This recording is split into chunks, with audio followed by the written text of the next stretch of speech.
اگر رزق عقل اور دانش سے ملتا تو جانور اور بیوقوف زندہ ہی نہیں رہتے۔ ہر چیز کا ایک بیج ہوتا ہے اور دشمنی کا بیج مذاق کرنا ہے۔ زبان سے نکلے ہوئے الفاظ جسم کو نہیں بلکہ روح زخمی کرتے ہیں۔ کوئی کمزور شخص تمہاری بےعزتی کرے تو اسے بخش دو کہ بہادروں کا کام معاف کر دینا ہے۔ اقتدار، طاقت اور دولت ملنے پر لوگ بدلتے نہیں بلکہ بے نقاب ہوتے ہیں۔ کسی کے منہ پر اس کی بےعزتی کرنا ایسے قتل کرنے کے برابر ہے۔ انسان مکان بدلتا ہے، رشتے بدلتا ہے، دوست بدلتا ہے، لیکن پھر بھی دکھی رہتا ہے کیونکہ وہ اپنا رویہ نہیں بدلتا۔ تم جو گالی غصے یا مذاق میں دیتے ہو وہ تمہاری قبر کے لیے ایک بچھو بن جاتا ہے۔ حق بات کی پہلی نشانی ہے کہ اس کی ہمیشہ مخالفت ہوتی ہے۔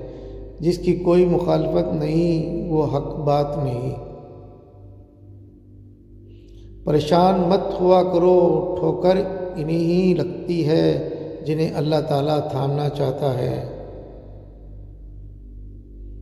اگر تم اپنے تکبر کو توڑنا چاہتے ہو تو کسی غریب مفلس کو سلام کیا کرو۔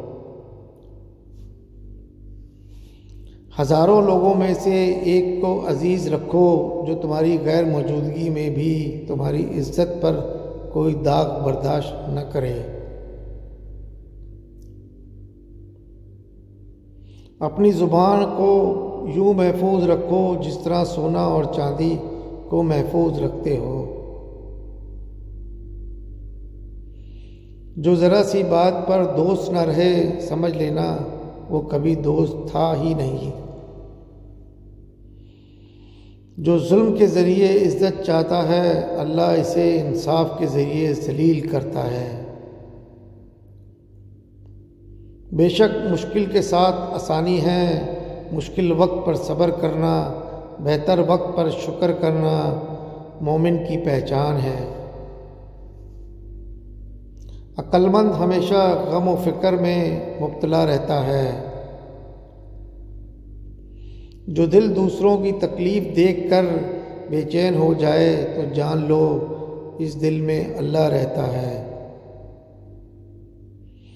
خوشی انسان کو اتنا نہیں سکھاتی جتنا غم سکھاتے ہیں۔ خوبصورت چہرہ بھی بوڑھا ہو جاتا ہے، پرکشش جسم بھی ایک دن ڈھل جاتا ہے، لیکن ایک اچھا انسان ہمیشہ اچھا انسان ہی رہتا ہے۔ جس آدمی کی زبان خراب ہو جاتی ہے اس کا نصیب بھی خراب ہو جاتا ہے۔ انسان کی تمام پریشانیاں دو باتوں کی وجہ سے ہیں: تقدیر سے زیادہ چاہنا اور وقت سے پہلے جانا۔ اللہ حافظ۔